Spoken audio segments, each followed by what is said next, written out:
네, 먼저 최근 선교 소식을 좀 나누면서 시작하겠습니다. 저는 1년을 마무리하고 복귀했지만 여전히 오르 예루살렘 교회가 사역을 하고 있고 또 저희를 이어서 그 다음에 1년 선교로 나간 팀이 있어서 소식을 전해 듣게 되는데 정말 깜짝 놀랄 만한 소식들이 몇 가지가 있어서 나누겠습니다.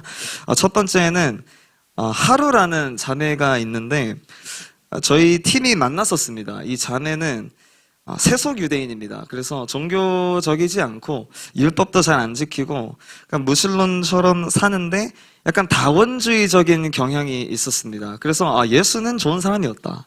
그는 좋은 랍비 정도였다. 그리고 예수님에 대해서 좋게 막 적대적이지 않았는데 지옥은 없는 것 같다. 이런 식으로 해서 좀 진리의 다듬음이 필요한 자매다. 그래서 막 성경 공부도 같이 하자 이렇게 막 했는데 뭔가 잘 안 됐어요. 크리스마스 예배 때 오긴 했었는데 그 이후에 뭔가 관계 진전이 안 돼서 아쉬운 마음으로 돌아왔는데 참고로 그 자매가 오픈 채팅에서 남자친구를 만나가지고 한국인 남자친구가 있습니다. 약혼을 해서 지금 한국에 있는 것으로 제가 알고 있는데 이 자매가 지난주 주일에 4월 19일에 문자가 저희 팀에 왔습니다. 그래서 뭐라고 얘기했냐면 제가 영어를 한국어로 번역을 하면서 읽어드리면 나는 앉아서 남자친구랑 함께 저녁을 먹고 있었다. 그리고 물건들을 준비하고 있었는데 내가 테이블에서 일어나서 창문 밖을 봤는데 흰 옷을 입은 예수님이 그 앞에 있었다. 그래서 나는 내가 꿈꾸나 보다라고 생각을 했고 다시 봤는데 없어졌다. 그런데 나는 진짜 확실하게 그분을 느꼈다. 그래서 내 약혼자가 그도 믿는다. 내 말이 맞다라고 얘기를 해줬고 그래서 내 친구 아비가일이라는 친구한테 문자를 보냈습니다. 이 둘이가 친구인데 둘 다 저희가 막 전도하려고 열심히 노력했던 친구인데 그래서 아비가일한테 이 얘기를 하려고 하니까 그거를 말하기도 전에 아비가일이 먼저 너 흰옷을 입은 예수님을 만났지? 라고 이야기를 했고 나는 너무 충격을 받아서 너무 충격을 받았는데 아비가일이 나한테 말해주기를 예수님께서 이미 나한테 말씀을 하셨다. 너의 삶에 놀라운 일이 일어날 것이고 내가 하루를 진짜 사랑한다라고 감동을 주셨다는 거예요. 이 일이 지난주에 있었습니다. 정말 놀랍지 않습니까? 그래서 저도 정말 놀란 게 이게 그런 간증이 정말 많아요. 무슬림 국가 가면은 어느 교회를 갔습니다. 그래서 옆에 한 명 옆구리를 찌르고 너 예수님 어떻게 믿었어? 이러면은 나 꿈꿨는데 예수를 만났어. 그래서 그때부터 성경을 읽다가 믿었다. 그런 간증이 무슬림권에는 굉장히 많았습니다. 제가 유대인 중엔 그런 사람을 못 봤어요. 근데 만약 지금 이 상태로 예수 그리스도를 영접하고 구원받는 성도까지 간다면은 아마 이 친구가 적어도 제가 아는 한에서는 처음으로 정말 초자연적인 역사로 예수님을 봐서 믿는 친구가 될 것 같습니다. 네, 그래서 이 친구가 또 이런 첨언을 남겼습니다. He will come, I know. 그는 나를 또 방문할 것이고 나는 그걸 안다. 이래서 저희 한국 팀이 자매를 조만간 만날 예정을 가지고 있습니다. 네, 이런 놀라운 일이 일어나서 같이 한번 생각나시면 기도해 주시면 좋을 것 같고요. 그래서 이 자기 친구가 환상 가운데 창문 밖에서 예수님을 봤다고 얘기를 하니까 그 아비가일 그 자매도 뭔가 마음에 동요가 있었나 봐요. 사실 이 자매가 제가 기도 편지에서 다뤘었는데 예수가 메시아인 거는 내가 알겠는데 신이란 걸 못 믿겠다. 하나님은 한 분인데 왜 예수도 하나님이고 야훼 하나님도 있고 나 이해가 도저히 안 된다. 그래서 주일 예배를 안 나왔습니다. 저희 거의 주일 예배를 한 몇 개월 나오다가 난 더 이상 못 믿겠다. 난 열심히 해봤는데 예수가 안 믿어진다. 그래서 떠나가서 저희가 참 마음이 아픈 친구였는데 이 하루 사건 이후로 이 친구가 성경 공부를 제대로 시작해보기로 얘기를 했다고 합니다. 제가 어제 줌으로 이야기를 했는데 그래서 확실하게 유대인 자매 2명이 성경 공부를 시작한다 라고 광고를 하시더라고요. 네, 그런 역사들도 진행되고 또 세 번째는 제가 전도했던 그 Y 형제, 요셉 형제, 지금 브엘세바 나할랏 예슈아라는 교회를 출석하고 있는데 이 친구가 저한테 왓제도로 문자가 왔습니다. 신약 성경이 내 인생의 최고다. 그러니까 대뜸 갑자기 어떻게 지내냐 하고 나 잘 지낸다. 너는 어떠니? 하니까 시작 성경은 내 인생의 최고다. 이렇게 답장하고 그 이후로 이야기가 없습니다. 네, 아무튼 이 친구도 정말 예수 그리스도를 영접하고 잘 신앙생활을 하고 있는 것 같아서 너무 기쁜 소식을 전해 들었습니다. 네. 저는 나가서 사역하고 여러분들 함께 중보했기 때문에 사실 우리가 한 몸이 되어서 함께 사역한 것이기 때문에 네, 돌아왔지만 앞으로도 계속 함께 중보를 해주시면 너무 좋겠습니다. 또 오르 예루살렘 교회에도 동역자가 한 명 생겼대요. 남미에서 온 크리스찬이신데 매주 주일을 함께 섬기면서 그렇게 하고 있어서 동역자도 계속 생기는 그런 소식들이 있었습니다. 네, 최근 소식은 여기까지 나누고 제가 또 이렇게 특강을 하게 됐는데 지난번에 제가 나눈 내용이 사실 너무 많았어요. 제가 보니까 이거 좀 미스였다 싶은 생각이 저는 이것도 다뤄야 된다 저것도 다뤄야 된다 이래서 원래 1시간이었는데 1시간 반 동안 해버렸었습니다. 그래서 너무 많은 내용이 쏟아져서 기억을 잘 못하실까봐 제가 퀴즈를 몇 개 준비를 해왔습니다.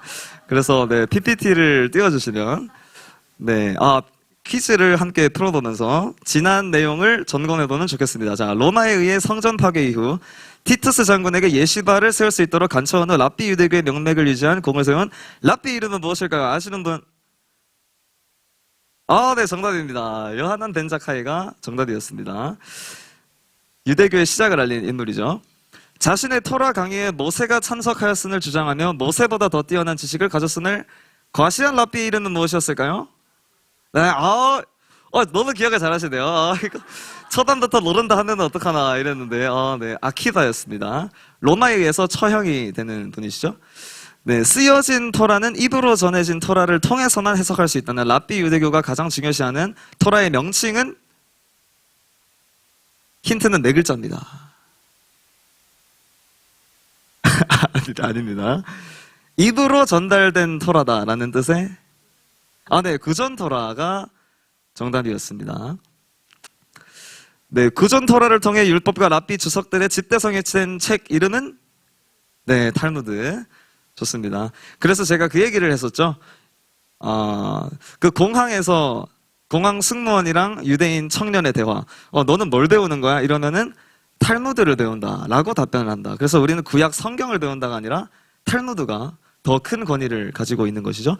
예수님의 십자가 사건 이후 이 절기 때 여호와를 위한 제비가 오른손에 뽑히지 않았음을 말하는 탈무드 요마의 내용이 가리키는 절기는 무엇이었을까요? 아까 나왔었는데 네, 대속죄일입니다. 제가 그 내용을 나눴었죠. 네, 이 그림 제사장이 양쪽에 염소를 드리고 대속죄일 때 제비를 뽑아서 여호와께 드리는 제사를 올려드리고 하나는 광야로 보내서 백성의 죄를 지고 가라 하는데 오른손에서 늘 뽑혔는데 예수님 십자가 사건 이후로는 오른손에 안 뽑혔다. 왜 그러냐면 예수의 완전한 대속이 이루어졌기 때문에 더 이상 대속죄일의 제사를 받지 않는 거죠. 그래서 오른손에 뽑히지 않았다는 내용이 탈무드에도 담겨 있음을 나눴습니다. 로마 가톨릭의 땡땡땡 전쟁은 이슬람 군대와의 전쟁 전 예수님의 원수들인 유대인들을 먼저 학살하였다. 이 전쟁은 네, 십자군 전쟁입니다. 그래서 이 십자군들의 상처로 인해서 유대인들이 예수님을 더 거부하는 역사적인 배경이 됐다 나눴습니다. 종교개혁자 마틴 루터는 땡땡을 불태우고 땡땡땡을 빼앗아 하야 한다고 주장하였다. 어떤 단어가 들어갈까요? 유대인들과 관련된 무언가입니다. 둘 다. 유대인들은 안식일에 어디로 가죠? 네, 회당. 첫 번째는 회당이고 두 번째는 어떤 책을 읽죠? 네, 탈무드. 네, 그래서 단순히 로마 가톨릭만 유대인들을 박해한 게 아니라 개신교도 같이 박해를 했고 특히 루터의 경우에는 종교개혁을 하는데 파워로 유대인들 파워를 좀 힘입으려 했습니다. 그래서 루터의 그때 생각은 유대인들이 예수님을 못 믿는 이유는 로마 가톨릭이 면죄도 팔고 마리아 숭배하고 이러니까 못 믿는 거다. 우리가 제대로 솔라5의 신앙을 회복하면은 유대인들이 돌아올 거다라고 생각을 했지만 돌아오지 않아서 결국 루터도 유대인들과 많이 벽을 지게 되는 역사적 흐름을 다녔습니다. 온 랍비들이 메시아로 인정하였지만 후에 오스만 투르크에 의해 이슬람으로 개종한 가짜 메시아의 이름은 무엇이었을까요? 네, 정답은 사바타이 칩이었습니다. 네, 이때 모든 랍비들이 당신은 메시아입니다. 우리를 구원하세요 했지만 구원하지 못하고 이슬람으로 개종을 해버려서 유대인들에게 큰 충격을 준 사건이었다고 나눴습니다. 현대 이스라엘의 국교는 유대교이다. OX. 네, 왜 X라고 생각하셨죠? 아, 네. 정답은 X입니다. 이스라엘은 국교가 없는 그냥 일반 민주국가입니다. 그래서 제가 그때 의회를 이제 투어를 갔어요. 제 친구랑 같이 갔는데 이스라엘은 헌법이 없고 기본법이라고 있습니다. 그 처음 48년에 건국하면서 쓴 글이 있는데 거기에 하나님이란 단어를 하나도 안 썼습니다. 엘로힘이란 표현을 안 썼어요. 그 이유는 그 중에는 페미니스트도 있고 무신론자도 있고 또 뭐 은행가도 있고 종교인도 있고 이러니까 우리는 하나님 단어 넣지 마라. 이래서 기본법에도 하나님이란 단어가 들어가지 않은 게 현재 세속 이스라엘 국가입니다. 현대 이스라엘 내 교회는 지하교회인가? OX. 네, 정답은 X입니다. 이스라엘에는 교회 건물도 있고 정말 크게 있습니다. 네, 있고 교파도 다양하고 무슨 정교회, 무슨 가톨릭, 개신교 다양한 건물들도 있고 거리 전도와 버스킹이 전혀 문제가 없습니다.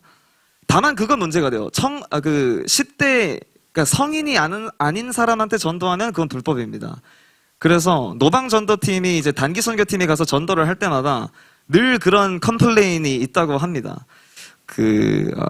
이스라엘 형법에 미성년자인 사람을 개정하려 하면은 처벌한다고 나와 있기 때문에 너 지금 전도했잖아. 처벌해. 이렇게 하니까 그 유죄 판결이 난 케이스는 아직 없습니다. 그래서 저희도 전도할 때 웬만하면 증거를 남기지 마라. 전도지를 남기지 말라라는 말을 하는 이유는 말하는 거는 사실 없어지잖아요. 증명이 안 되는데 전도지는 증명이 되기 때문에 진짜 믿을 것 같은 애들한테만 줘야 된다. 그런 가이드를 늘 줍니다. 그래서 네, 전도가 전혀 불법이 아니다 라는 사실을 나눠드렸었습니다. 유대인 인구는 초정통 유대인 비율이 세속인보다 많다. 네, 정답입니다. X. 세속인이 훨씬 많다라고 제가 나눠드렸죠. 지금 유대인의 절반은 하나님을 안 믿습니다. 그냥 일반인들처럼 세속인들처럼 살고 종교인이 20에서 30 정도로 잡고 초정통파를 어디에선 7%로 보는데 제가 최근에 보니까 13%로 올라갔더라고요. 자녀를 워낙 많이 낳으니까 인구가 점점 팽창하고 있습니다. 이스라엘의 아랍인 인구 비율은 몇 %였는지 혹시 기억하시는 분? 정확합니다. 누구였죠? 20% 맞습니다. 네, 그래서 제가 이스라엘 선교를 논할 때 단순히 유대인들만 전도하기에는 10명 중에 2명이 아랍인이고 얘네는 아랍어를 쓰고 이러니까 제가 그 얘기 해줬죠. 저는 이스라엘을 축복하러 왔습니다. 이랬는데 얘가 아랍인인 거예요. 그래서 너는 사람을 잘못 봤어 하고 그냥 가버렸다. 그래서 제가 한 3초 동안 내가 뭘 했지? 하니까 아랍인이어서 그런 거구나. 그래서 아랍어와 히브리어를 동시에 하면서 또 누가 나랑 지금 대화하고 있는지를 잘 알고 전도해야 되는 그런 것인을 제가 나눴습니다. 그래서 이슬람에 대한 이해도 나름 있어야 된다. 이스라엘 사역자가 되기 위해서는 등을 나눴고, 네, 지난 PPT 가장 중요한 내용, 성문 토라. 우리가 보는 성경이 있고 그렇지만 하나님이 모세한테만 입으로 알려준 말씀이 있어서 그게 대대로 타고 내려와서 탈무드가 됐다라는 교리가 있고 지금은 유대인들의 저렇게 다변화가 되어 있습니다. 네, 그러면은 오늘 본문 말씀을 이사야 6장 말씀으로 정했는데요. 네, 이 말씀 우리 한 목소리로 함께 읽어보면 좋겠습니다. 자, 시작. 내가 또 주의 목소리를 들으니 주께서 이르시되 내가 누구를 보내며 누가 우리를 위하여 갈꼬 하시니 그때에 내가 이르되 내가 여기 있나이다 나를 보내소서 하였더니 여호와께서 이르시되 가서 이 백성에게 이르기를 너희가 듣기는 들어도 깨닫지 못할 것이요 보기는 보아도 알지 못하리라 하여 이 백성의 마음을 둔하게 하며 그들의 귀가 막히고 그들의 눈이 감기게 하라. 염려하건대 그들이 눈으로 보고 귀로 듣고 받을까 하노라 하시기로 내가 이르되 주여 어느 때까지니까 하였더니 주께서 대답하시되 성읍들은 황폐하여 주민이 없으며 가옥들에는 사람이 없고 이 토지는 황폐하게 되며 여호와께서 사람들을 멀리 옮기셔서 이 땅 가운데에 황폐한 곳이 많을 때까지니라. 쓸지라도 이것도 황폐하게 될 것이나 밤나무와 상수리 나무가 대인을 당하여도 그 그루터기는 남아있는 것 같이 거룩한 씨가 이 땅의 그루터기가 되리라 하시니라. 아멘. 네, 이 말씀은 사실 이스라엘 선교를 논할 때 대부분이 로마서로 메시지를 하십니다. 유대인들이 넘어지니 이방의 축복이 됐고, 그래서 이방인이 돌아오면 유대인을 회복될 것이다. 그 말씀을 대부분이 보시는데, 저는 오늘 여러분들에게 새로운 관점을 좀 소개하고 싶습니다. 이사야 6장에 에서 뿜어져 나오는 이스라엘 선교의 정당성, 이스라엘 선교의 노선인데요. 네, 이 말씀 우리가 잘 아는 장면이죠. 이사야가 하나님께 콜링을 받는 장면입니다. 하나님께서 누가 우리를 위해 갈고 하시니까 이사야가 내가 여기 있나이다 하지요. 그때 하나님께서 너는 가서 전해라. 근데 걔네는 들어도 믿지 않을 것이고 봐도 못 깨닫고 들어도 못 듣는 애들이다 라고 말씀을 하십니다. 그러니까 이 이사야 입장에선 청천벽력 같은 소식이죠. 유대인을 내가 지금 섬겨야 되는데, 내가 지금 선지자로 활동을 해야 되는데 내가 전해도 안 믿는다니. 그러면은 이사야가 어떤 질문을 합니까? 어느 때까지 그렇겠습니까? 라고 물어보는 거예요. 유대인들의 마음이 언제까지 완악해지겠습니까? 라고 물어보니까 하나님께서 그들의 땅이 황폐하고 성읍들이 황폐하고 가옥에 사람이 없고 토지는 황폐하고 사람들이 멀리 옮겨져서 황폐한 것이 많을 때까지다.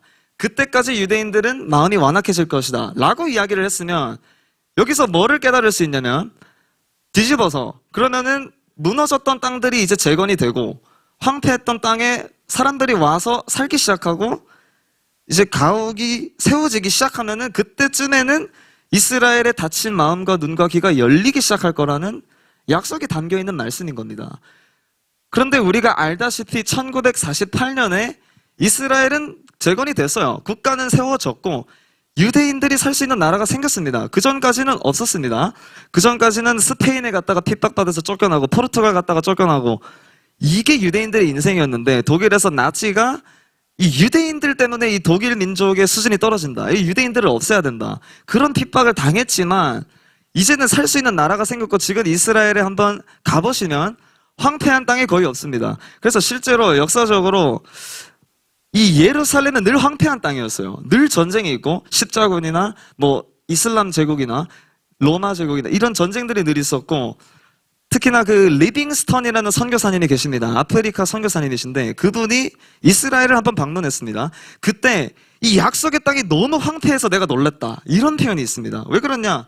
사람들 다 옮겨버렸으니까 풀이 잔뜩 나 있고 그냥 논밭에 사람이 사는 것이 아니고 짐승들이 있고, 또 거기서 끝까지 남아있던 유대인 그룹이 몇 명 있어요. 예루살렘에. 나는 죽어도 여기서 죽어야 된다. 그러면 걔네들은 늘 가난하게 사는 겁니다. 이 사회적으로 왕따를 만들어놨기 때문에 늘 황폐하고 사람 살기 힘든 곳이 이스라엘 땅이었는데, 지금은 뭐 건물이 뭐 다 지어지고 예루살렘이 재건되고 사람들이 살고 있고 1000만 되는 국민이 지금 살고 있는 나라가 됐기 때문에, 이 이사야 6장의 관점에서 보면은 유대인들의 마음이 열리고 있는 시즌으로 우리는 들어갔다라고 보는 것이 합당하다라고 보이는 것이죠. 그래서 오늘 이 사실을 기억하면 좋을 것 같습니다. 여러분들이 기도하실 때도 어차피 이방인의 충만한 수가 회복될 때까지 유대인들은 안 돌아오는 거 아니냐, 그런 이론이 생각보다 많습니다. 그렇게 믿으시는 분들도 있고 제가 나중에도 소개할 테지만, 그렇지만 이 이사야 6장이 제시하는 말씀에 따르면 지금은 흩어졌던 백성들이 돌아오고 있고 알리야를 하고 있고 땅이 재건이 됐기 때문에, 이미 됐어요. 지금 개발하는 땅이 없습니다. 지금 이미 다 개발이 됐기 때문에. 그렇기 때문에 이스라엘 유대인들이 돌아오는 때가 왔다. 그래서 예수 그리스도께서 무화과 나뭇잎이 열매를 내는 걸 보면은 때가 가까운 줄로 알라 얘기하신 것처럼, 그 성경의 무화과 나무인 이스라엘이 지금 이사야 6장의 관점에서는 전혀 완전히 다르잖아요. 그렇기 때문에 지금은 열매를 맺을 시기가 오고 있다라고 우리가 때를 분별해야 되겠습니다. 네, 오늘 이스라엘 선교 역사를 잠시 다룰 건데, 네, 처음에는 여러분들 잘 아시겠지만 대체 신학이었습니다. 이 대체 신학이 왜 세웠냐? 그냥 간단한 거예요. 이렇게 주일 예배를 했습니다. 그래서 막 다윗에 대해서도 나누고, 오늘 메시지 가운데 뭐 요셉도 나오고 그랬죠. 그 주일학교 한 학생이 이제 주교님한테 찾아가가지고 지금 이스라엘 어떻게 됐어요? 이렇게 물어봅니다. 그러면 주교님이 대답을 해야 될 거 아니에요. 지금 유대인들은 망했다. 이스라엘은 망했고 저기 구석에서 예수님 안 믿으니까 우리가 사회적으로 왕따를 시켜놨어. 이렇게 대답을 하니까 성경 가르치기가 애매하잖아요. 그죠? 그러니까 구약의 이스라엘이 대체되고 지금의 교회다. 그래서 하나님은 이스라엘은 버렸고 교회가 새로운 이스라엘이니까 우리가 백성으로 살는다. 그렇게 가르쳤습니다. 그래서 구약을 읽으면서도 교회로 해석을 많이 했죠. 이 사진들에 보시는 것처럼 제가 저번에 다뤘지만 교회를 상징하는 여성은 위풍당당하게 서 있고 유대인을 상징하는 회당에 들어가는 입구에 있는 석상은 고개를 숙이고 있는 저런, 그러니까 유대인들을 왕따시키는 그런 분위기였습니다. 그래서 이때 할 수 있는 거는 그냥 강제 개종이에요. 너 그냥 예수 영접해. 예수님 영접 안 하면 네 자녀는 강제 입양시킬 거다. 기독교 시단으로. 이런 식으로 하니까 적대적인 시기가 만들어졌습니다. 종교개혁 때까지도 이랬어요. 이렇게 대체 신학으로 교회가 달려왔는데 어떤 문제가 생겼냐. 존 칼빈이 이 신학을 시작합니다. 언약 신학. 그래서 존 칼빈이 흩어져 있던 약간 학설들을 묶어서 시작을 했다라고 제가 봤는데, 한마디로 로마서 11장에 대한 재검토다. 하나님이 이스라엘을 버렸는다. 절대 그럴 수 없다. 나도 히브리 민족이고 나도 베냐민 집하고 그 말씀을 다시 읽기 시작하면서 하나님은 부르심에 후회가 없으시다. 한 번 택한 백성을 버리지 않는다. 그리고 우리도 알다시피 우리도 주님을 따라가면서 얼마나 많은 실수들을 하고 방황을 합니까? 그렇게 조금 죄 짓는다고 버리는 하나님이 아니시다. 하나님은 실패한 우리를 끊임없이 찾아오신다라는 언약신학. 그래서 아브라함 때 있었던 언약이 예수 그리스도까지 이어져서 온 것이, 아브라함 신학은 유대인에서 끝났고 예수 그리스도 때부터 새로 시작한 게 아니라 이게 연결된 언약이다라는 새로운 풍조가 시작이 됐습니다. 그래서 구분을 하면 대체 신학과 언약 신학의 풍조, 교회가 이스라엘을 대체했다. 교회가 이스라엘의 연속성이다. 라고 보면서 유대인과의 관계에서 변화가 생기는 거죠. 더 이상 강제 개종해. 너는 율법 아래 있는 저주받은 자야가 아니라 사랑과 섬김과 연합의 대상이다. 라고 교회가 깨닫기 시작한 겁니다. 또한 이스라엘 국가가 건국이 됐기 때문에 그것이 또 영향을 끼쳤죠. 왜냐하면 성경에 나와 있잖아요. 에스겔이든 이사야든 내가 흩어진 백성을 모을 것이다. 여자가 아이를 낳는데 어떻게 한순간만에 낳겠냐. 근데 내 자녀 이스라엘은 순식간에 나와서 온 민족이 놀랄 것이다. 그렇게 말씀하셨는데 그게 성취가 되니까 이게 대체 신학이 아니고 연결된 신학이 언약이구나라는 사실을 그리스도의 몸된 교회가 깨닫는 흐름이 있었습니다. 자, 그러면 이 언약 신학 내에서 이스라엘 선교에 대한 다양한 관점이 있습니다. 한 3가지 정도로 제가 나눴는데 뭐가 있는지 한번 살펴보겠습니다. 이중 언약설이라 해서 로마 카톨릭이 살짝 이쪽입니다. 제가 읽어드리면 한마디로 이겁니다. 유대인들은 유대교 안에서 구원의 길이 있다. 그러니까 이 신학이 왜 나오는 거냐면 예수님이 메시아임을 아무리 얘기를 해도 안 믿으니까, 근데 또 얘네는 하나님은 믿고 또 얘네 다른 신앙생활도 하는 것 같고 이러니까 유대인들은 자기들만의 구원받는 방법이 있고 그리스도인들은 예수님 믿고 구원받으면 된다라는 언약이 2개다라는 설을 주장하기 시작합니다. 그래서 2015년 문건이기 때문에 굉장히 최근이죠. 교황청은 이번 문서를 통해 하나님의 은혜와 부르시는 후회하심이 없다. 하나님은 신실하셔서 그가 유대 백성들과 맺은 언약을 지키실 것이다. 측량할 수 없는 신비로 인해 예수 그리스도를 믿지 않는 유대인도 구원받을 수 있다는 내용을 발표했습니다. 네, 그러니까 한마디로 예수 안 믿어도 얘네는 지들 방법으로 구원받는다 라고 교황청이 이야기를 하니까 당연히 비판이 나오죠. 이렇게 주장하면 유대인은 선교할 필요가 없습니다. 그러니까 우리가 지금 이 시간을 갖는 건 소용이 없어요. 유대인들은 알아서 구원받으니까. 그렇지만 이거에 대해서 유대인 메시아닉 유대인 단체가 반박을 했습니다. 로마서 말씀에 내가 복음을 부끄러워하지 아니하노니 이 복음은 모든 믿는 자에게 구원을 주시는 하나님의 능력이 됨이라. 첫째는 유대인에게요 또한 헬라인에게로다. 이 말씀을 어떻게 생각할 거냐 라고 Just for Jesus라고 한 1800년대에 예수님을 영접한 유대인 단체가 있습니다. 유대인들에게 계속 전도해야 된다를 주장하는 유대인들을 위한 예수님 Just for Jesus가 이 반박 성명을 올렸습니다. 그래서 이분들이 전도를 진짜 열심히 하십니다. 그래서 저도 이스라엘 있을 때 영상들 보고 그랬는데 나는 지금 선교사라고 왔는데 저보다 전도를 더 열심히 하시더라고요. 그래서 현지인들도 이렇게 열심히 하는데 하고 부끄러웠던 시간이 있었는데, 네, 아무튼 이렇게 반박을 합니다. 그래서 로마 가톨릭은 위험한 길로 가고 있다라고 저는 개인적으로 생각하고, 자, 그럼 2번째 설이 뭐냐? 유대인들도 예수님 믿어야 구원을 받기는 하는데 로마서 11장 26절에 보면 이런 말씀이 있습니다. 그리하여 온 이스라엘이 구원을 얻으리라. 기록된 바 구원자가 시온에서 오사 야곱에게서 경건치 않은 것을 돌이키시겠고, 여기서 온 이스라엘의 의미가 뭐냐에 대해서 마지막 때에 하나님께서 유대인들에게 가렸던 눈을 알아서 열어주실 것이기 때문에 우리가 뭔 짓을 안 해도 알아서 구원받을 것이다, 이거예요. 그러니까 민족이 알아서 구원을 받을 것이기 때문에 이방인 선교에 집중하고 우리는 기도만 하면 된다, 유대인들을 위해서. 살짝 기도의 시를 하시는 분들이 살짝 이런 경향이 있기는 한 것 같아요. 그래서 유대인 선교가 살짝 뒷전인 거죠. 알아서 구원을 받을 것이다. 네, 이런 설이 소스설로 또 존재합니다. 그러면 여기에서 또 반박, 이 사도 바울 서신서로 나오는 거죠. 유대인들을 시기나게 해서 며칠이라도 구원받게 하려고 내가 노력했다는 사도 바울의 서신서를 어떻게 설명할 거냐라고 또 비판을 많이 받습니다. 네, 그러면은 그 다음 설은 이거죠. 신자 구원설. 그러니까 믿는 자가 구원받는 거다. 모든 이스라엘이 다 같이 구원을 받는 게 아니라 그 중에서 예수 그리스도를 영접한 자가 구원을 받는다. 너무 당연한 이야기지만 사실 선교학에 가서 토론하다 보면은 실제로 이걸로 싸우게 됩니다. 왜냐하면 얘도 말씀으로 주장하고 쟤도 말씀으로 주장하니까. 네, 그래서 모든 유대인이 아니라 예수를 영접한 자가 구원받기 때문에 결론은 선교와 전도를 계속 해야 된다. 그런데 여기까지 와서 또 어떤 문제가 생기냐면, 그러면은 이방인의 충만한 수가 돌아오기까지 더러가 우둔해졌다는 이 로마서 말씀이랑 밸런스를 맞춰야 된단 말이에요. 유대인은 선교를 하긴 해야 되는데 그러면 이방인들 아직 안 돌아온 애들이 많잖아. 이렇게 반박이 들어오는 겁니다. 지금은 사우디도 선교지고 레바논도 선교지고 요르단도 해야 되고 여기저기도 해야 되는데 왜 굳이 유대인한테 가야 되냐 라는 논쟁이 또 생깁니다. 이거에 대해서 그 저를 받아주셨던 현장 선교사님이 논문을 내셨어요. 그게 투고가 됐는데 제가 그걸 읽으니까 이 내용이 나왔습니다. 그래서 이게 정말 탁월한 설명인 것 같다 해서 여러분들에게 소개를 하는데요.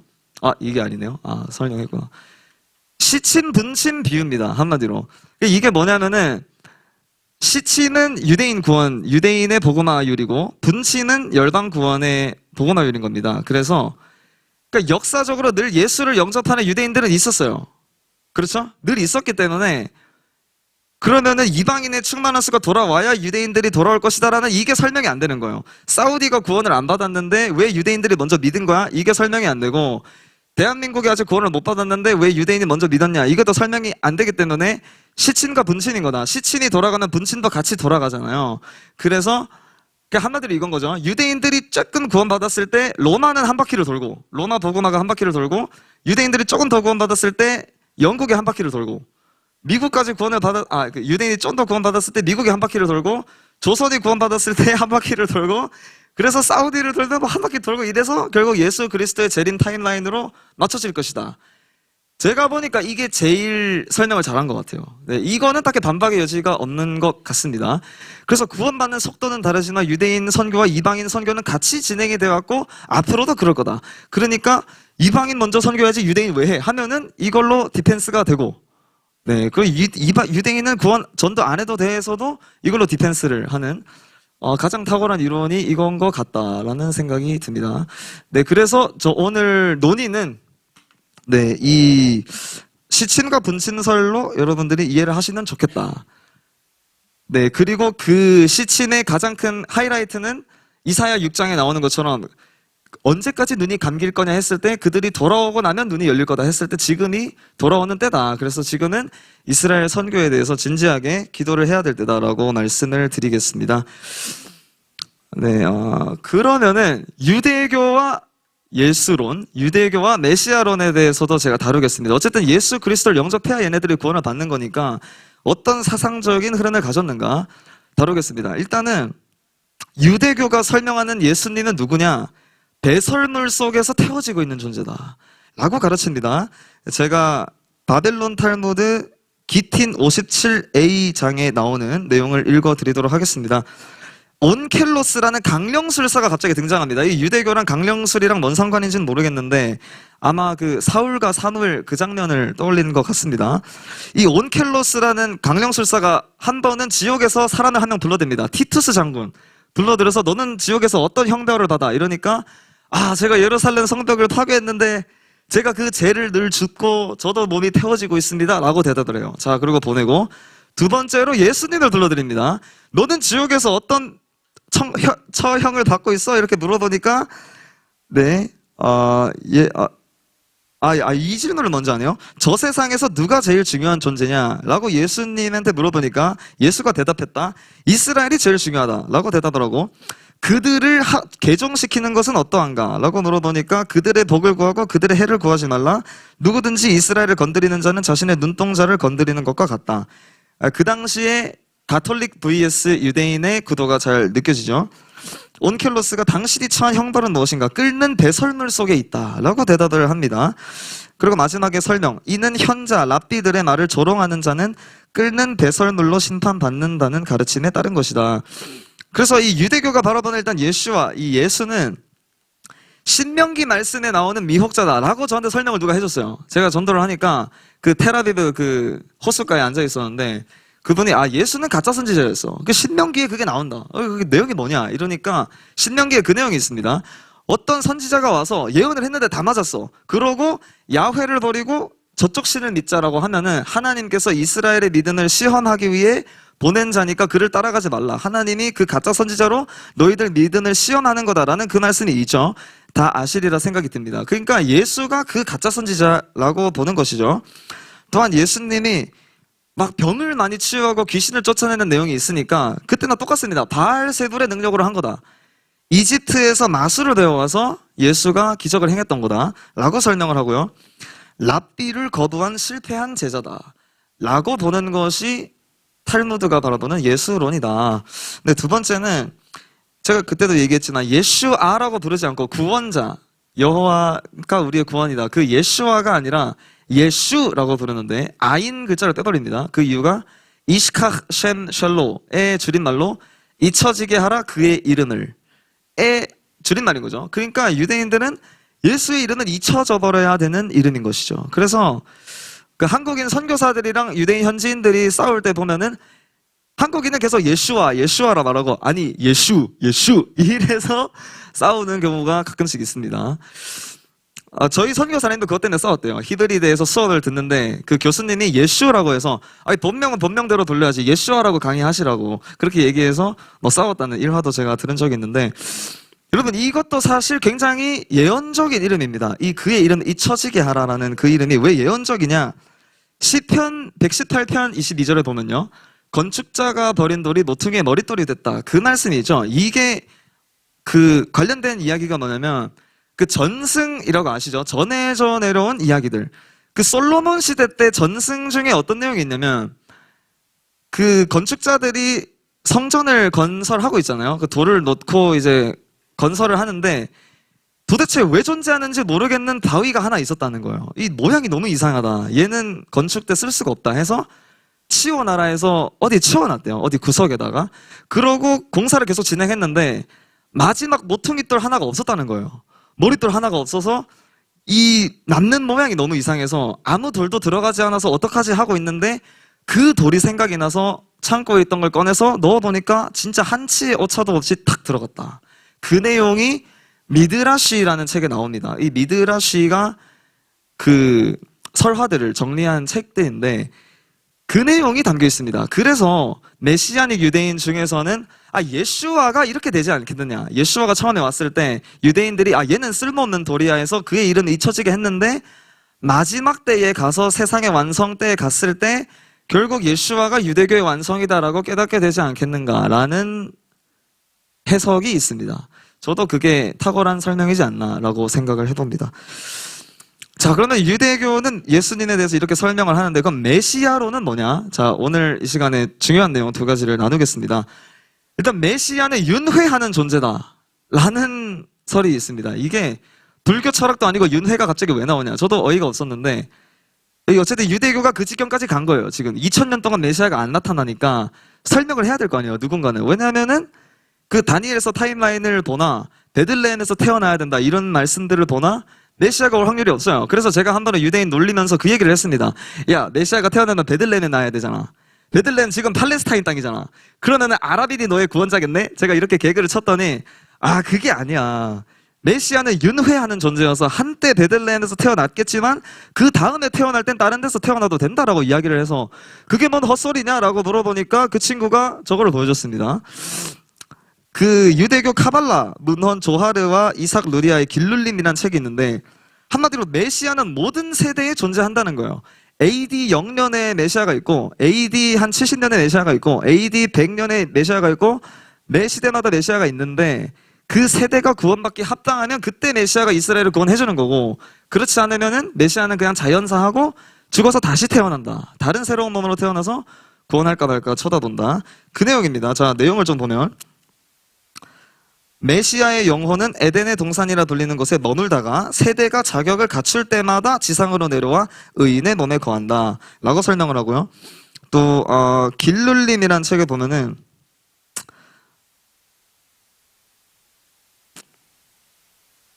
역사 속 메시아마의 불꽃을 품고 있으며 이는 역사 속에서 반복적으로 나타난다. 역사에서 계속 메시아가 존재한다는 거죠. 네, 이렇기 때문에 구약의 예언들이 무력화가 돼버립니다. 그러니까 예를 들면 베들레헴에서 태어나야 된다, 나귀를 타고 와야 된다, 또 뭐 그런 메시아 예언들 있잖아. 너 다윗의 자손이어야 된다. 다윗의 자손인 건 변함이 없는데, 아무튼 그런 예언들이 있으니까 이거 성취해야 될 거 아니야. 하면은 그때는 그걸 했는데 또 태어날 땐 그럴 필요가 없다. 라고 반박해서 예수는 아니다로 반박을 하는 것이죠. 그리고 제가 여러 번 설명했지만 메시아는 두 명이다라고 실제로 지금까지도 믿고 있습니다. 그 이유가 뭐냐? 이건 넘어가고요. 자, 한마디로 스가랴 9장에서는 메시아가 나귀를 타고 온다고 적어놨는데 다니엘서 7장에 보면 갑자기 구른을 타고 오는 인자가 존재합니다. 그 구른을 타고 와야 되니까 뭔가 메시아적 존재인 것 같은데 얘는 나귀를 타고 얘는 구른을 타네? 그러니까 두 명인 거구나 라고 설명을 한 것이죠. 그리고 또 이사야 53장에는 메시아는 고통을 받고 죽어야 되는데 어디에서는 메시아가 전 세계를 통합하고 이스라엘의 왕이 되고 목자가 돼주고 백성들아 지켜줄게 하고 평화를 가져와요. 이사야 2장에 그래서 칼을 쳐서 보스도로 만들고 칼이 필요 없는 이유는 전쟁을 할 필요가 없으니까 누군가는 평화를 가져와야 되고 누구는 죽어야 돼요 또. 그래서 제가 너무 궁금해가지고 그 정통 유대인을 한 명 만났습니다. 그래서 야, 너 이거 읽어봐. 이사야 53장 읽어봐. 이거 나한테 설명해. 이러니까 이 친구가 막 읽다가 너무 힘들어하는 거예요. 그래서 뭐가 그렇게 힘드냐 이러니까 이 메시아가 죽었는데 그의 후손을 본다는 게 이해가 안 된다. 53장에 마지막에 보면 그의 후손을 보고 장구하리라 그렇게 나와 있거든요. 그러니까 얘는 죽었는데 후손을 어떻게 보냐. 이해가 안 된다. 이러니까 예수가 죽고 부활하는 설명이 되는 거 아니냐. 그래서 그분이 도망갔습니다. 그 이후로 대화는 더 잘 안 됐는데 아무튼 이 유대교의 교리가 설명이 안 되니까 두 명으로 이해를 했다. 우리는 예수님의 철임과 재림으로 이해를 하면은 문제가 없는데 이렇게 돼버렸습니다. 자, 그리고 주요 논리들. 메시아가 왔는데 왜 평화가 없냐? 이거 인간이지 신이 아니다. 그리고 이스라엘 국가를 독립시켜줘야 되는데 예수와는 그거 못했지 않냐. 그래서 사실 이 이스라엘 국가 독립 여부가 유대교에서도 큰 논쟁입니다. 왜 그러냐면 성경에서는 메시아가 와야 이스라엘 국가를 세워주는데 그러나 1948년에 생긴 이스라엘 국가는 도대체 뭐냐? 그때 메시아가 있었나? 라고 해서 분파가 갈립니다. 그때 그 국도 중에 한 명인 헤르츠리 메시아다. 메시아는 두 명이니까 한 명은 헤르츠리다 라고 설명을 하고, 그래서 제가 정통 유대인한테 야, 내 친구가 헤르츠리 메시아였다는데 너 어떻게 생각해? 이러니까 헤르츠는 절대 메시아가 될 수 없어. 헤르츠는 자기 자녀들한테 유아 세례도 줬던 애야. 걔가 어떻게 우리의 메시아냐. 그래서 유대교도 지들끼리 엄청 싸웁니다.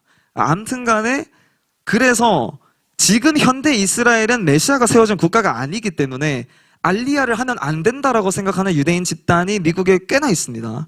꽤나 상당수 있어서 그 사람들은 실제로 하마스에도 돈을 지원하고, 왜냐하면 이스라엘을 빨리 망하게 하라고, 이란에도 돈을 지원하고, 그런 존재들이 미국에 있고, 미국의 제가 마을 이름이 기억이 안 나는데 그 특정 마을에 유대인 마을이 있어요. 유대인들이 엄청 많이 사는데 걔네들은 왜 끝까지 알리야를 안 하느냐? 메시아가 세운 국가가 아니니까. 그렇게 오고 있습니다. 네, 정리를 하면은 예수는 배설물 속에서 죽고 있고 잊혀져야 되고, 메시아는 윤회하고 두 명의 메시아다. 이 장벽이 아마 유대인들이 예수께 돌아오는데 가장 큰 벽이지 않겠는가 라는 생각이 들고요. 그러면은 이런 유대인들을 상대로 어떻게 사역을 전개해야 되는가, 이스라엘 사역론 몇 가지 보도록 하겠습니다. 제가 보니까 이게 여러분 정말 다양한 사역 방식들이 존재하지만 제가 보니까 하영조 목사님이 한국교회에서는 가장 대표적으로 시작을 하신 분으로 저도 알고 있는데, 이스라엘은 세계 선교를 트는 열쇠다. 왜냐면은 어쨌든 유대인들이 회복이 돼야 예수님 재림하시니까.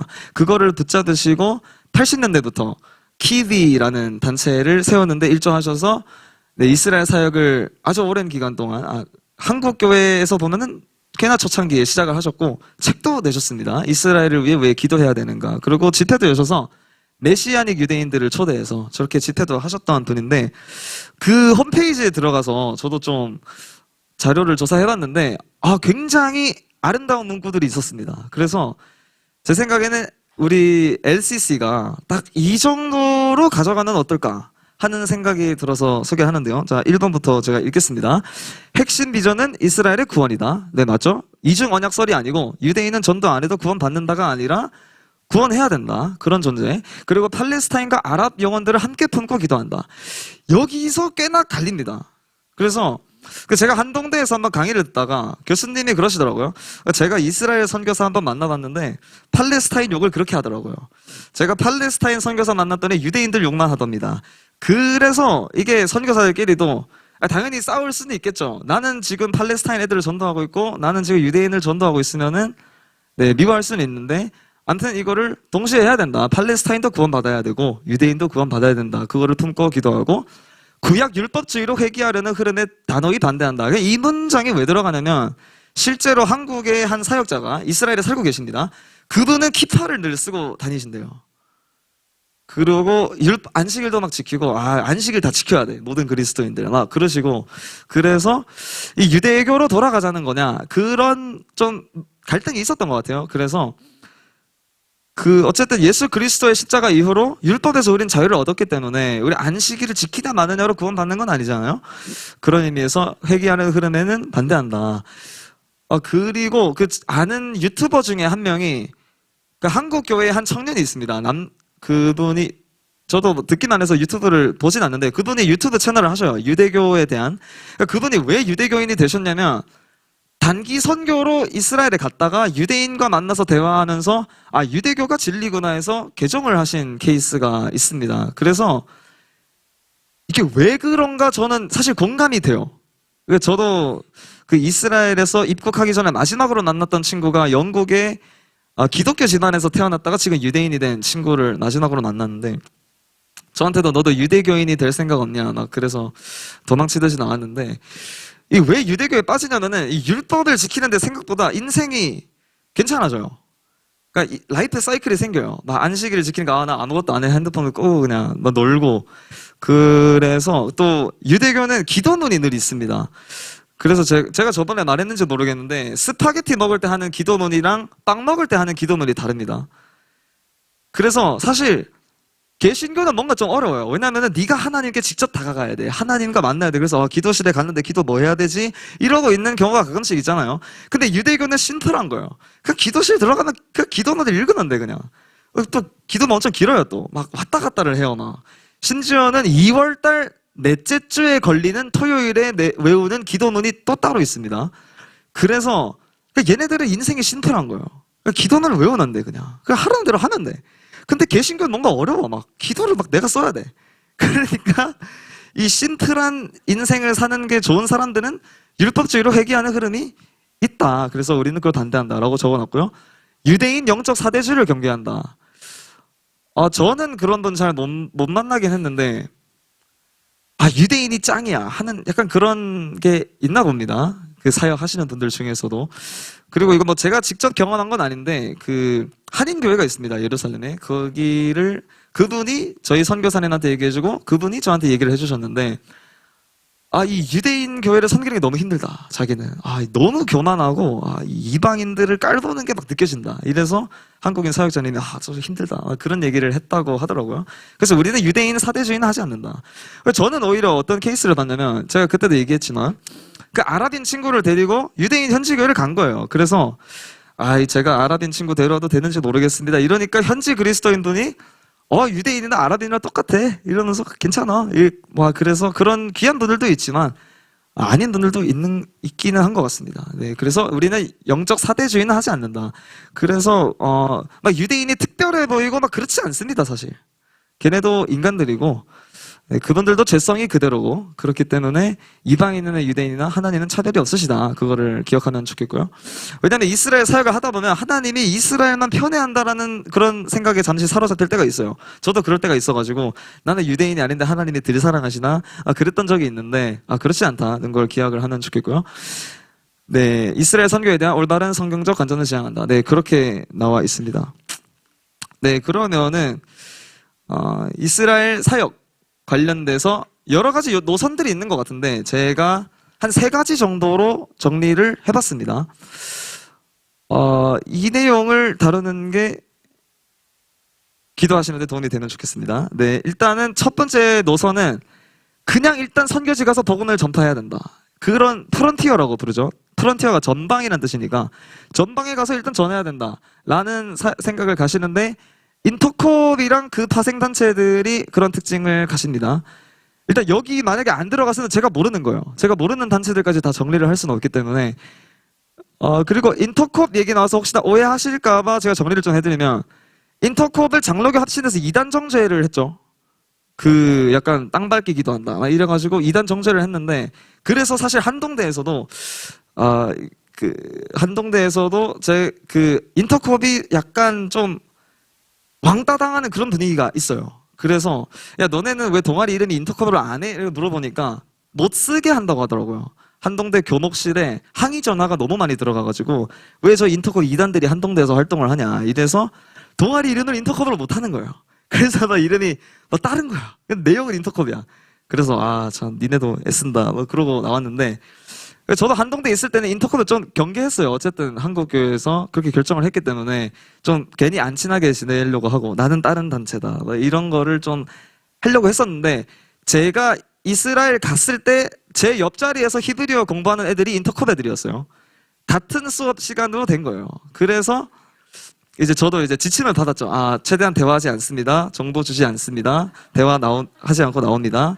사역 얘기하지 않습니다. 그러고 나왔는데 어쨌든 한국으로 돌아와서 학교를 같이 다니니까 어쨌든 같이 밥을 먹었습니다. 같이 밥을 먹고 연락처 받아서 얘기를 했는데 어쨌든 인터컵 팀에서도 열매가 나름 있었더라고요. 그래서 그 팀에서는 거기도 하는 게 그냥 복음 전파예요. 그냥 복음 전파하고 하는 건데 방식이 있어서 너무 공격적이다 해서 비판을 많이 받는 건데 컵팀에서는 저희 팀에서는 이제 아랍인 친구 1명이랑 유대인 자매 몇 명 성경 공부 이 정도였는데 이 팀에서도 한 친구가 세례를 받았다고 이야기를 해주더라고요. 그 하레디 집안 초정통 집안에서 태어났는데 이 친구를 잡아두고 요한복음을 같이 읽자 해가지고 요한복음을 같이 읽었대요. 그냥 같이 통독을 하다가 그 나사로와 마리아 나오는 장면에서 그거를 읽다가 갑자기 이 친구가 뛰쳐나가 버렸다는 거예요. 그래서 말씀이 역사했다 하고 이제 너 나중에 너 왜 그랬어? 이렇게 물어보니까 마리아가 주는 생명이시고 부활이시고 생명이시다. 그 장면을 읽는데 나도 뭔가 마음이 믿어졌다. 그래서 너무 힘들어서 나갔다. 그렇게 돼서 그 친구가 세례받고 주일 예배를 같이 하고 있다고 하더라고요. 그래서 어쨌든 한국교회에서는 이미지가 좀 그렇긴 하지만 인터컵을 탈퇴하지 못하는 사람들에게는 저런 이유 때문에 못 나오겠다. 그런 생각이 들더라고요. 어쨌든 전도해서 구원받는 영혼이 있으니까 어떻게 나오겠어요. 네, 아무튼 저런 팀들이 있고 저런 단체들에게 비판을 저는 이제 FGMI 미래세대 선교회 KWMA에 정식 등록된 전혀 문제가 없는 단체에서 다녀왔음을 말씀드립니다. 네, 아무튼 이런 열심히 하고 있을 때 이 어떤 비판점이 생기냐면 기독교 반감이 너무 강화된다. 왜냐면은 평생 강제 개종의 트라우마에 시달린 유대인들한테 또 가서 전도를 하는 게 이게 좀 방법이 옳냐라는 비판들이 있습니다. 그래서 저도 그 현지 메시아닉주 한 형제님이 저한테 얘기해 주신 게 야 저기를 봐라. 저기서 한 3년 전에 중국에서 온 한 여성이 공개적으로 복음을 막 선포하다가 유대인들이 밀어서 넘어져서 허리가 부서졌다. 그런 선교는 하면 안 돼. 라고 저한테 얘기를 해주셔서 저는 그렇게 위험하긴 안 합니다. 그랬는데 아무튼 아직도 그런 박해들이 있고 또 그 한 번은 이제 저희 단체 사례인데 그 청소년들이랑 들어갔습니다. 그래서 이제 전도지 기독교가 이제까지 유대인에게 한 거 미안해 이래서 사과 편지 사역이라고 해서 기독교인들이 유대인에게 사과합니다. 예수님은 당신을 사랑하십니다. 그게 있어요. 그거를 이제 우편물에 꽂다가 종교인 지대는 하지 마세요 라고 했는데 이 청소년이 너무 마음에 큰 감동을 받아서 하나는 해야 되겠다 해서 하나를 했는데 그게 걸렸어요. 그래서 유대인들이 다 쫓아왔다는 거예요. 그냥 다 감싸가지고 이 미셔너리들 막 이래서 가방 빼서 이래서 가방을 뺏으려고 했는데 그 안에 전도지 있으니까 안 되잖아요. 그래서 여기 여권이 있어 패스포트 하면서 뺏기지 않으려고 했다가 그 유대인 남성들이 단체로 와서 이거 뺏으려고 해서 그 여자 선교사님이 뺏기지 않으려고 하다가 이제 무릎이 꿇혀져서 시멘트 바닥에 무릎이 쫙 갈려가지고 한 20분 동안 그랬다 하더라고요. 그래서 아무튼 이런 박해들의 사례가 있다. 그래서 이제 이스라엘에 있는 분들 입장에서는 왜 그렇게까지 공격적이게 선교를 해야 되냐라는 비판들이 있는 것이죠. 또 기도와 예배의 중요성을 강조한다. 기도 예식 하시는 분들 쪽에서는 이스라엘을 위해서 기도로 먼저 돌파를 하고 나가서 하든지 해야지 무작정 한국교회 청년들이랑 청소년들을 데려가 놓고 풀어놓고 하는 이게 되냐 그런 학설 논쟁들이 있는데 어쨌든 저는 모르고 갔는데 제가 간 단체는 살짝 저쪽 경향이더라고요. 그래서 저도 하루 일과에 전도가 4시간 너무 힘들더라고요. 돌아다닐 것도 너무 힘들고 그래서 갔다 보니까 다리 근육이 좋아진 것 같긴 한데 아무튼 그렇지만 장점은 뭐냐 그렇게 해서 영혼 구원이 된다. 소수의 사람들이 돌아오기는 한다. 사실 사도 바울도 그렇게 전도에 성공했던 것 같지는 않아요. 유대인들이 단체로 와서 쟤는 죽여야 된다고 막 먼지 던지고 막 이러니까 이게 성경의 방법 아니냐라고 반박들이 옵니다. 네, 그래서 단체들은 저렇게 있고, 네, 어쨌든 저렇게 해서 저렇게 교회가 개척이 된다는 거예요. 저 왼쪽 사진에 저희 주일 예배 제가 전날 찬양 인도했는데, 저렇게 예수를 모르던 애들이 와서 예배를 하지 않냐. 저런 열매들이 있고, 이번에 한동대에서도 몇 개 팀이 가는 것 같더라고요. 저 한동대에서 광고하는 거 제가 사진 찍어 왔습니다. 아무튼 이렇게 이스라엘 팔레스타인으로 전대를 나가려고 막 하고 있다. 네. 그래서 검토를 해보면 이게 살짝 법학 공부 스타일입니다. 학설 검토. 그래서 희원이 웃고 있는데 네, 그래서 마지막 검토를 하면 결국은 복음을 전해야 구원받는 거 아니냐. 그래서 제가 만난 메시아닉 유대인분들도 모태신앙으로 태어난 경우도 있는데 아저씨 왜 믿었어요? 하면은 고등학생 때 어느 미국인이 전도지 줘서 그거 보고 믿었다. 그런 케이스가 있기 때문에 어쨌든 핍박을 받아도 하기는 해야 된다. 네, 그렇게 검토를 하면은 좋겠습니다. 자, 그 다음에 이제 기도의 집 사역들이 있는데 제가 몰랐는데 이게 인터넷에 찾아봐도 안 나오더라고요. 그 전라도 어느 교회에서 여전도회가 성지순례를 갔다가 이스라엘 팔레스타인을 위해서 기도해야 된다 해서 기도의 집을 하나 세팅한 게 있었습니다. 그래서 저도 좀 그 정도를 이제 인적 네트워크로는 다 할 수 있는데 인터넷에는 그게 안 나왔는데 그래서 여기는 실지 못했지만 아무튼 그렇게 귀한 사역을 하는 한국 교회가 몇 개 있기는 있다. 네, 그래서 크지는 않았지만 섬기는 유대인들도 있고 네, 그 전도한 유대인도 있고 하여튼 그런 단체들이 있습니다. 아무튼 기도의 집들이 있는데 가장 대표적으로 스콧 할렐 예루살렘 열방 기도의 집 타메스 목사님이 유명하고 제가 저기를 한 번 가봤나 그렇습니다. 네. 거기서 창문으로 보면은 그냥 올드시티와 황금돈이 쫙 보이는 아주 좋은 위치에 기도의 집이 있어서 실제로 저 팀에서 좀 은혜가 많은 것 같습니다. 그래서 저기서 예배하는 청년 그룹이 있었는데 그 그룹이 이스라엘의 현지 찬양팀을 만들어서 메시아닉 유대인 찬양팀에서 굉장히 잘 나갑니다. 왜냐하면 유대교 노래들이 다 촌스러워요. 그게 실제로 그런 말들 있잖아요. 전 세계 뽕짝 노래는 2개밖에 없다. 한국 트로트랑 유대인 노래. 실제로 그렇더라고요. 거기도 뽕짝이에요. 그래서 뭔가 운명이 있나 뭐 그러긴 했는데 아무튼 유대교 노래가 다 구려요. 그냥 이게 왜 노인분들이 이거 이러시다 보니까 막 이런 아무튼 그런데 현대적으로 잘 만들어서 이 팀이 앞으로 이스라엘에 좀 크게 쓰임을 받겠다 싶은데 알고 보니까 스콧 할렐에서 완전 전적으로 케어해주고 기도의 집에서 예배하다가 찬양팀이 된 케이스더라고요. 네, 그래서 어쨌든 도시 트랜스포메이션을 위한 기도의 집이 있다. 그래서 검토를 해보면은 어쨌든 선교지에서 일어나는 초자연적인 역사는 기도가 아니면 설명이 안 되기 때문에 복음 전파는 단순히 맨 땅에 헤딩하듯이 그냥 프론티어처럼 일단 맨 땅에 헤딩을 해라. 이래서 어떤 단체는 그 전도문을 만들어줘서 그냥 이거 읽어주라고 하더라고요. 그 말씀이 능력을 가진다라고 하는 부류도 있지만 어쨌든 기도와 예배가 같이 가야 된다. 저도 그렇게 생각을 합니다. 그래서 저는 이스라엘 있을 때 기도할 시간이 부족해서 너무 힘들었어요. 난 좀 더 기도를 하고 임재에 머물고 사역을 나가고 싶은데 어느 학원 끝났죠? 나가세요. 이러니까 진짜 지금 마음의 준비가 안 됐는데 자꾸 전도 나가라. 그게 좀 힘들었던 것 같습니다. 아무튼 기도와 예배와 사역은 같이 가야 되는 거다. 둘 중 하나는 버리면 안 된다. 그렇게 정리를 하고 싶고요.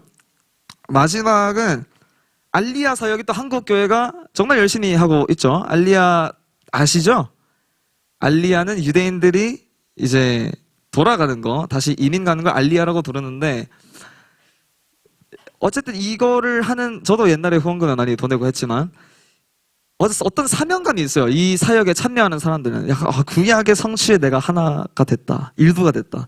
그래서 그러니까 하는 거는 그 단체 자금을 보내고 기도를 해서 이제 그 다른 나라 뭐 인도나 에티오피아나 이런 곳에 있는 유대인들을 만나서 다시 본토 땅으로 돌아오게 하는 그런 사역인데, 단체들이 꽤나 많습니다.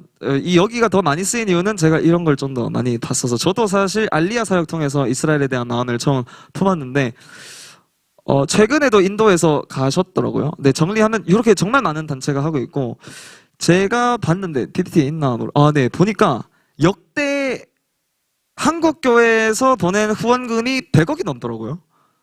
네, 그리고 알리야만 34,000명이다. 네, 한국에 온 탈북민 숫자가 대략 35,000명 되는데 그 정도 되는 숫자를 보냈습니다. 그래서 이 알리야 사역이 크게 진행이 되고는 있는데 목사님들도 많고, 그런데 이제 알리야 사역에 대해서 견해가 갈리더라고요. 제가 예루살렘에 가보니까 비판의 핵심은 저겁니다. 알리야가 복음 전도 사역보다 우선되냐? 라는 논쟁들이 있는데, 일단 첫 번째는 저기 위에 써있듯이 이게 기독교인이 알리야를 하는 게 아니라 그 알리야 할 때 물어보거든요. 너 유대교인 맞아? 예스 해야 가요. 그래서 거기서 만났던 한 자매는 그리스도인이신데 자기가 기독교인이란 걸 이민국에 절대 안 밝혔다. 기독교인인 걸 숨기고 그 이민국 절차를 밟고 돌아온다 하더라고요. 그래서 일단 기독교인들은 못 들어와요. 알리야 대상이 안 됩니다. 법적으로 안 돼요. 기독교인은 안 되기 때문에 유대교 교세를 확장시켜 주는 거냐라고 비판을 할 수가 있습니다. 그리고 이 세 번째를 보시면 예언과 명령을 구분하지 못한 오류다라고 비판을 하는데, 그러니까 알리야가 될 거나는 예언이에요. 주님의 예언이고, 명령은 복음을 전파해라요. 가서 제자 삼으라. 그러니까 이 예언과 명령을 구분을 잘 못하신 것 같다라고 비판을 많이 하세요. 그러니까 이런 부류의 몇 사람들을 제가 만나봤는데, 처음에 만난 분이 제가 탈북민 구출 사역자를 만나고 그 얘기를 들었습니다. 그 한동대에 있다 보니까 나랑 같이 수업 듣는 옆자리가 탈북민이야. 고향이 어디십니까? 했더니 그 산 이름이 뭐죠? 백두산 근처에 살았다는 거예요. 그런 사람들을 만나서 나를 구출해 주신 목사님이 한동대 오시는데 너도 올래? 이래서 저도 막 가가지고 그 탈북민 구출 센터도 막 가보고 막 그랬는데, 근데 그분이 돼지고기를 구워주셨어요. 그래서 저 맞은편에 앉아서 막 이야기를 하다가, 그래 상민 형제는 뭐 어떤 거 관심 있나요? 하니까 저 알리야도 사역도 막 후원하고요. 막 그렇게 얘기를 했더니 이분이 좀 안 좋아하시더라고요. 탈북민 구출할 때 돈은 그것도 많이 부족한데 유대인 구출에 한국 교회가 돈을 왜 내는 거냐라고 이야기를 하시길래 그래서 견해가 많이 갈리겠다라는 생각을 할 수 있었습니다. 그러니까 다른 지역에서 활동하는 선교사 입장에서는 어쨌든 이 유대인 언약 백성의 회복이다라고 해서 한국 교회가 재정을 정말 많이 내니까 좀 마음의 상심이 있다 이거죠. 내가 섬기는 이 민족도 빨리 회복이 돼야 되는데, 따지고 보면 마지막에 회복될 애들 아니냐. 살짝 온민족 구원설에 가까우신 분들이 보실 때는 이방인이 다 회복되고 나서 회복돼야 할 애들인데 왜 그렇게 많은 돈을 그렇게 주는 거냐. 탈북민도 구출하기 아파 죽겠는데. 그래서 이거는 제가 아는 한 선배님이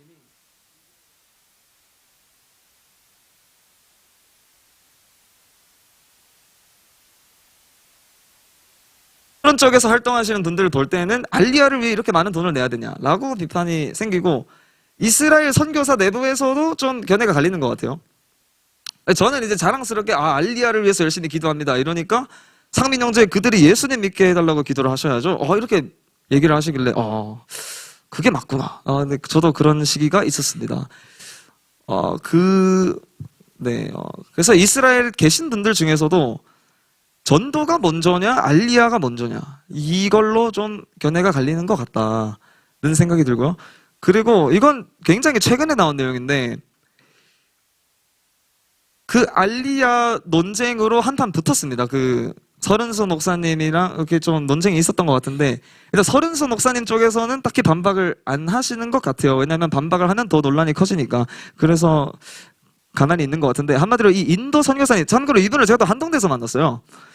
어쨌든 한동대는 만남의 장이다. 네, 이분이 하시는 말이, 본인이 인도 선교사니까 인도에 있는 유대인들 알리야를 한다의 프로젝트에 대해서 이제 인터뷰로 견해를 밝히신 겁니다. 그 마을은 기독교 마을인데, 기독교인 98%인 마을인데, 알리야 하면은 재정 지원을 많이 해줄게. 주거 지원 해줄게. 이스라엘에 오면은 뭐 생활비도 1년 동안 계속 줄 거고, 히브리어 언어 배우는 거 학원비도 다 내줄 거고, 그러니까 와라 이거예요. 그러니까 이스라엘 정부 입장에서 왜 이렇게 하냐면, 일단은 전쟁 중이니까 인구가 필요하고, 인구가 있어야 내수 시장이 돌아가고, 내수 시장이 돌아가야 어떻게든 경제가 돌아가니까 인구를 빨아들이는 게 일단 좋아요. 그러니까 유대인들이 일단 다 와라. 그래서 우크라이나 때 특징을 보면은 기독교인이어도 일단 다 받았습니다. 우크라이나 전쟁 중이니까.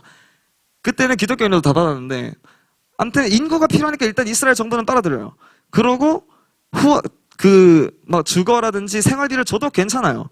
왜 그러냐면 그게 어쨌든 내수시장 경제를 돌리는 거기 때문에 국익적으로는 좋다는 거예요.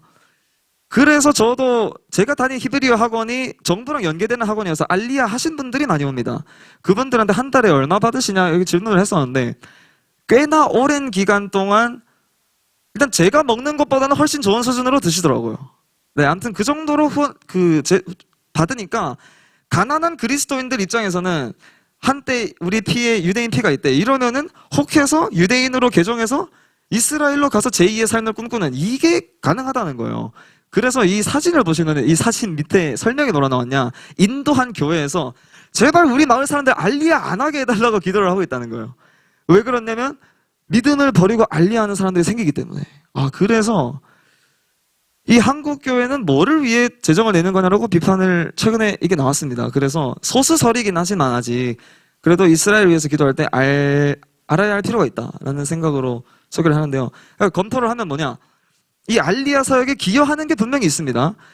이스라엘 사회가 기독교를 좋게 봐줘요. 그래서 시간이 지날수록 바뀐대요. 이스라엘에 계신 사역자들이 옛날에는 동양인이라는 동전 던지고 그랬는데, 음식 살 때 이제는 한국인 하면 좋아하고, 왜냐면 한국인들이 알리야 헌금 정말 많이 내고 이스라엘 축복한다고 캠페인도 많이 하고 그러니까 한국인에 대한 이미지가 좋아지고, 또 정부 기관에 인맥이 생기기 때문에 정부 부처도 좋아한다는 거죠. 그러니까 이게 이스라엘과 어떤 연대가 돼서 더 많은 사역들을 할 수 있다. 그리고 오히려 이걸 통해서 그러니까 이스라엘이 비자 받는 게 전 세계에서 제일 힘든 나라입니다. 입국도 제일 빡세고. 그래서 저도 갈 때 교육을 정말 많이 받는데, 그러니까 3시간 동안 잡아두는 거야. 너 이스라엘에 뭐 하러 왔어? 같은 친구 뭐야? 얘한테 물어보고 쟤한테 물어보고, 쟤한테 이렇게 대답하는데 둘이 왜 달라? 이런 식으로 계속 하는 거예요. 그런데 한국인들은 사실 들어가는 게 굉장히 편해요. 저도 그랬는데. 그러니까 이런 일들, 정부와의 작업들을 많이 해놨기 때문에 한국 교회가 다 들어가기 좋아진 거 아니냐. 그런 관점에서 보면 좋은 점이 굉장히 많습니다. 그리고 주이시 에이전시가 유대인 사회에서 큰 영향력을 가지고 있기 때문에 그리스도인이 활동해서 좋은 점도 많다. 그래서 원래 기독교 부서가 없었는데 기독교 대표 부서도 생겨서 드보라 여사가 활동을 하시고, 선은수 목사님도 그걸로 껴서 활동을 하시기 때문에 알리야가 좋은 점도 많다. 그것도 있고, 다만 어느 시점까지는 괜찮았는데 어느 시점 이후에는 전도에도 초점을 둬야 하는 거 아니냐, 그렇게 생각을 한번 해보면서 넘어가고 싶습니다. 네, 그래서 한국 교회는 이러한 3가지 정도. 네, 그래서 정리하면 프론티어, 일단은 복음 전한다. 그리고 기도 예식을 세팅하는 거, 알리야 사역, 이 3가지 정도로 한국 교회가 진행을 하고 있다라고 나누고 싶습니다. 네, 그러면은 이쯤 돼서 네, 이 내용을 좀 더 얘기를 하면, 결국은 그러니까 나랑 사역이 다르면은 비판이 좀 있는데, 그래서 어느 교회든 하나만 하는 경우는 잘 없습니다. 알리야 사역을 도우면은 동시에 이스라엘 현지 교회도 후원을 많이 하고 메시아닉 유대인들을 돕고, 그런 식으로 하기 때문에 뭐 하나만 할 게 아니라 하이브리드적으로 하는 것이 하나의 해결책이 될 것 같다라고 생각이 들고, 네, 김포 영광교회 케이스 같은 경우에는 알리야를 정말 많이 덮습니다. 그래서 주이시 에이전시 CEO가 한국에 왔을 때 그 교회 방문하고 그랬는데, 이 교회가 후원하는 메시아닉 교회가 제가 몇 년 전에 50개였어요. 그 교회 하나가 50개 교회를 그냥 케어해주고 있는 거예요. 엄청난 거죠, 사실. 그렇기 때문에 하나만 할 게 아니라 여러 가지로 다방면으로 사역할 필요가 있다라고 설명하고 싶고요. 네, 마무리하면서 기도 같이 함께 하면 좋겠는데 혹시 반주해 주실 수 있는지 여쭈고 싶습니다. 네, 피아노 정도는. 네. 자, 그래서 오늘 이스라엘 선교에 대해서 전체 요약을 해드리겠습니다. 첫 번째는 이사야 6장. 네, 이사야 6장을 나눴죠. 어느 때까지 그들의 눈이 감겨 있겠습니까? 했을 때 이사야 6장 이후로 그 본토로 돌아오는 것 이후로 눈이 열린다고 하셨기 때문에 지금은 이스라엘 선교의 때가 열린 게 맞다. 그리고 그건 1948년부터다 라고 정리를 해드렸고, 이스라엘 선교 역사는 시침과 분침 비유로 이해하면 좋을 것 같다. 그리고 유대교의 다양한 학설들, 그리고 한국교회가 하고 있는 사역들에 대해서 나눴습니다. 그래서 제가 어쨌든 특강을 하면은 마지막에는 비전 제시로 마무리를 해야 될 것 같아서 멘트를 고민을 해봤는데요. 우리 리빙 센터 처치가 실천할 수 있는 것은 뭐가 있을까 고민을 해봤을 때 한국교회가 하고 있는 이스라엘 사역에 참여하는 게 방법이 될 것 같고요. 또 직접 선교지에 가서 복음을 전해보는 경험, 같이 기도하고 예배해보는 경험도 있을 것이고, 현지 교회를 서포트하는 방법도 있고, 또 무엇보다 이스라엘의 회복과 열방의 회복을 위한 끊이지 않는 중보 기도가 우리가 할 역할인 것 같습니다. 네, 그러면은 이 시간에 잠시 함께 기도하면은 좋겠는데요.